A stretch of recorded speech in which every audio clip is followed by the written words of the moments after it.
Жақсы апа, біздің комиссия студиямыздың қонағы болыңыз. Көшеміз көшеттен балалар. Жақсыгүл апа, сіз алғашқы өлеңді қанша жасыңызда жаздыңыз?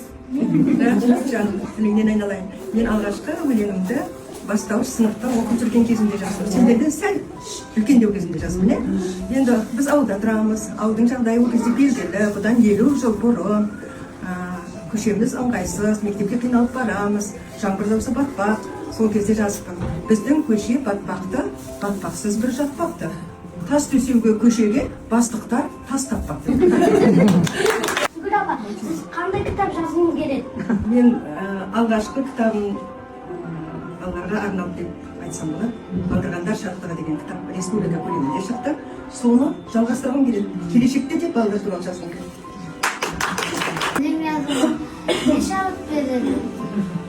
Өлең жазуға шабыт беретіні сендерсіңдер. Бүгін мен қалай шабыттанып отырмын десең, керемет, сендермен жарысып өлең оқығым келіп отыр қазір. Міне, балапандарым, сендердің қуаныштарың, сендердің бақыттарың, сендерге қуанта алатын біздің үлкендердің жасап жатқан жұмыстары маған шабыт береді. Жақсыгүл Шапқанқызы, бала тәрбиесінде ата-анаға қандай кеңес берер едіңіз? Бала тәрбиесінде ата-анаға өзінің тамырын үзбейтіндей, сол тамыры тереңде жатқан дәстүрін, салтын білетіндей, осындай қазақи тәрбие берсе екен. Балаларымызды өзіміздің қазақи тәрбиемізден адастырмаса екен.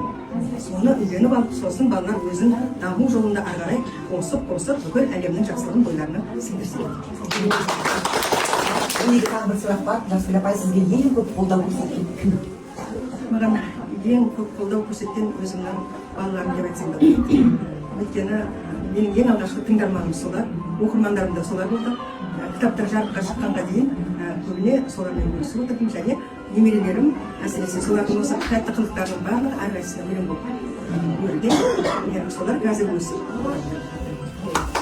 Жақсыгүл апа, егер сіз ақын болмасаңыз, қандай мамандықты таңдар едіңіз? Егер мен қазірде ақынмын деп айта алмаймын өзімді. Мен өзімді сұраса тәрбиешімін деймін.